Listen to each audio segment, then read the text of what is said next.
हामीले केही कुरा जब पाउँछौँ, केही कुराको डिजायर हुन्छ, त्यहाँ दुईटा कुरा हुन्छ। पहिलो कुरा हुन्छ टेन्जिबल थिङ्स, अर्को कुरा हुन्छ इन्टेन्जिबल थिङ्स। टेन्जिबल भनेको अब्जेक्ट भइहाल्यो, इन्टेन्जिबल भनेको फिलिङ्सको कुरा आइहाल्छ।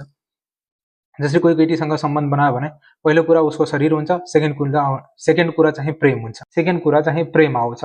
यदि केटा केटी सम्बन्ध बनाउन सक्छन्, पहिलो इन्टेन्सन यदि केटाको इन्टेन्सन सेक्स हुन्छ भने सेक्स गरेपछि उसलाई फिल हुन्छ अब के, जे डिजायर थियो त्यो पुरा भइसक्यो, अब के, त्यसपछि त केही हुँदैन, अब रिग्रेट फिल हुन थाल्छ। तर त्यही केटीसँग प्रेम गर, बुझा एकअर्कालाई, त्यसपछि प्रेम जति गरे पनि कम लाग्छ।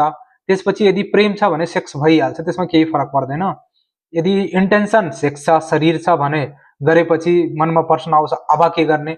अब तिम्रो मनमा प्रश्न आयो भने अब तिमी गएर बाबाहरूको गुलामी गर्न थाल्छौ, कि बाबाहरू भन्छन् आध्यात्मिक ज्ञान।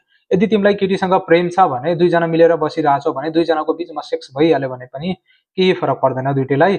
अनि इन्टेन्सन सेक्स भइहाल्यो, केही फरक पर्दैन, सँगै मिलेर बसौँ, जीवनलाई अगाडि बढाउँ, यसरी नै मनमा कुराहरू आउँछ। अनि यही कुरालाई इक्जाम्पल मानिहालौ, एक सर्टिफिकेटलाई मानिहालौ। जसरी इन्जिनियरिङ पढ्ने बेलामा दुईटा कुरा, सेकेन्ड कुरा आउँछ सर्टिफिकेट।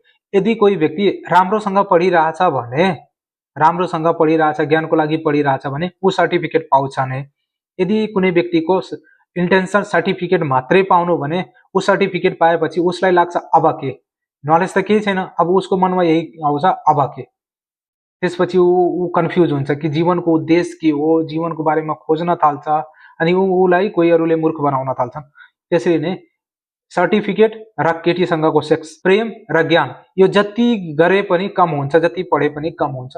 त्यसैले हामीलाई रिग्रेट फिल हुनुको कारण यही हुन्छ कि हामीलाई सधैँ शारीरिक कुरामा फोकस गर्छौँ। जसरी कोही मन्दिरमा गएर पूजा गरिरहेछ, मूर्ति पूजा गरिरहेछ भने पूजा सकेपछि उसको मनमा प्रश्न आउँछ अब के।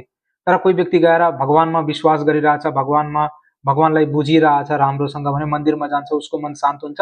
पूजा पाठ गरोस् नगरोस् उसलाई केही फरक पर्दैन, तर पनि मन शान्त हुन्छ। उसको साथीहरूले भन्छन् घर हिँड, तर पनि उसलाई राम्रो फिल हुन्छ, त्यहाँ मन्दिरमा पनि होस् अथवा कहीँ ठाउँमा पनि बसिरहेछ जोसँग उसलाई प्रेम छ भने उसलाई खुसी फिल हुन्छ।